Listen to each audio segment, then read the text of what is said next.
Crash Bandicoot: The Wrath of Cortex is the black sheep pale imitation of the classic Naughty Dog platformer, but in this video game court, it's innocent until proven guilty.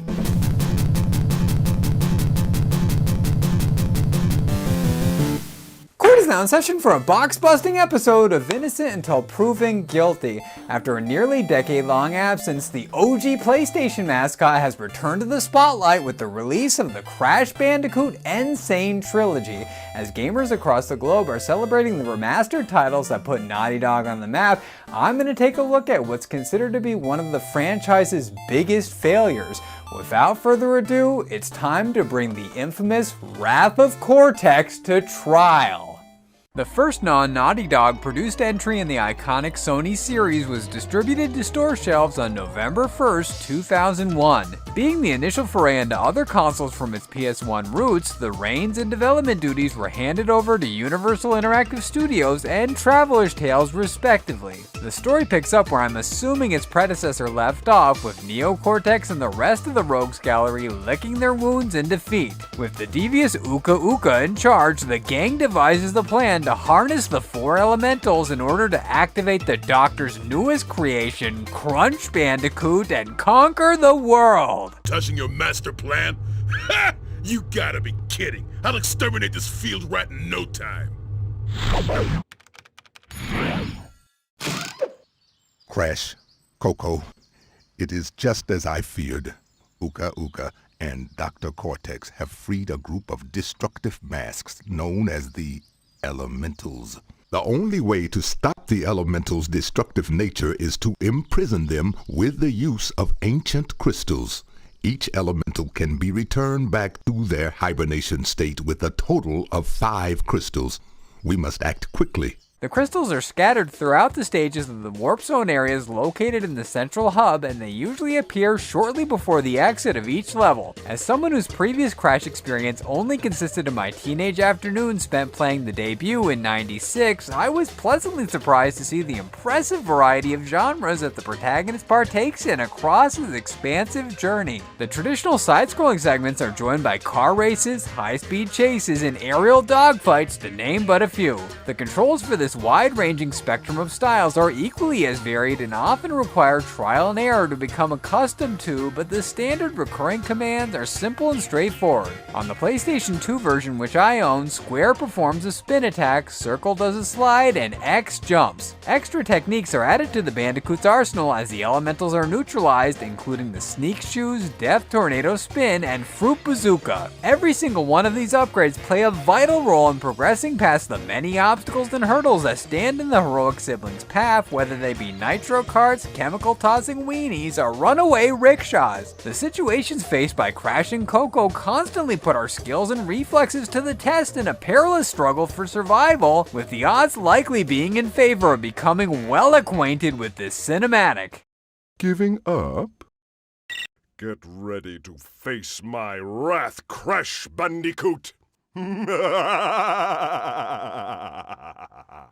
As a word of warning, I would suggest saving in the hub world as frequently as possible because the Wrath of Cortex has an issue with loading errors. So much so, in fact, that I had to completely restart my playthrough on my backwards compatible PS3 because it became impossible for me to advance any further on the original hardware due to it hanging on the loading screen. Luckily for me, and the sake of this review, my retired but still reliable Fat Model 7th generation system read the disc without a single error, and I was ready to tackle the bosses. The boss battles utilize the elemental aspect adequately and provide a rewarding, though occasionally frustrating, challenge. These encounters range the gamut in regards to the core mechanics, with Crunch going through multiple transformations to match the territorial theme, but the majority rely on the 3 strikes you're out principle. Upon kicking Cortex's supposedly superior secret weapon to the curb, the gate for the next location opens up, and the process repeats anew as the long and winding road ultimately leads to the spoiler-filled climactic confrontation. After passing the calamitous nightmare that is the titular villain's heavily guarded laboratory, we clash with Crunch and the combined elemental forces one last time in an epic duel of the fates. The evil Bandicoot will jump from switch to switch, unleashing a series of brutal assaults that can easily result in a one-hit KO, but he will eventually get fatigued, and that's the perfect opportunity to stun him with the Fruit Bazooka. This ferocious fight requires full concentration as the patterns change at the frantic blink of an eye, and there are virtually no safe spots to hide, but with stubborn determination and willpower, I finally made the bastard yield. Unfortunately, it turns out that collecting the crystals was only part of the equation for stopping Uka Uka's foul plot, and I was given the metaphorical middle finger for my efforts in the form of the bad ending. Can't you ever let me win? What do you want from me, you cretin? Cortex! You realize that Crash may have collected all the crystals, but he doesn't have the gems. With the gems, we can resurrect the masks one last time and destroy that Bandicoot once and for all. Apparently you have to smash every single box to unlock the proper conclusion, and I just didn't have the patience or energy to go on that scavenger hunt, especially after speedrunning the game in one sitting due to the aforementioned glitch, so I was quite content with seeing Crash dance with 70s Disco Man as the credits scrolled across my screen.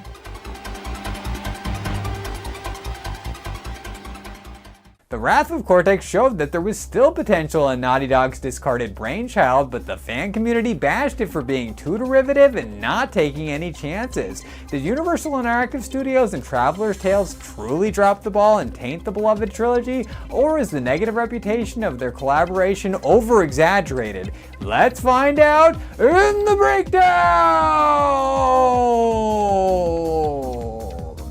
I may not have the greatest familiarity with this quintessential Sony franchise, but I can recognize flaws when I see them, and they're definitely evident in Wrath of Cortex. Enemies would pop out of nowhere, the camera would be placed at awkward angles, and scenery in the foreground unfairly obscured my vision, leading to premature deaths, not to mention the fact that I had to completely restart my playthrough at the midway point due to the buggy loading screens. Say what you will about Sonic 06, but at least none of the glitches in that kept me from being able to fulfill the assignments, and I can't think of any evidence that's more damning to rest my case on. Let's finish the formalities and drop the hammer on this notorious travesty.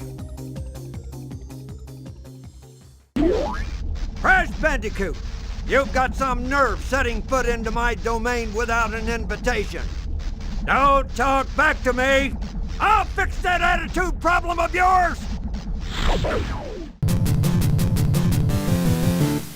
As Prosecutor Matt previously stated, I'm pretty much a Crash Bandicoot newbie, so I don't have the knowledge to address the claim that this is just a stale and uninspired rehash of what came before. However, I consider that to be an asset since I can judge Wrath of Cortex based on its own merits, and in that regard, I believe that it's a mostly successful venture. The loading glitches are definitely inexcusable in the pre-patch era, and my progress being reset to 0 through no fault of my own was a crushing blow. But that didn't stop me from admiring the depth of content that this had to offer, and I salute Traveler's Tales for their fantastic job of keeping the spirit of Naughty Dog's creation alive.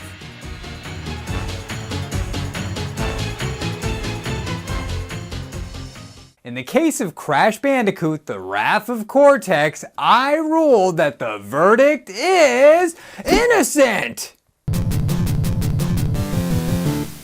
I'm sure the feedback for this decision is going to be fiery, but I've got to stay true to myself, and I genuinely enjoyed this in spite of the rocky terrain I had to climb to reach the goal.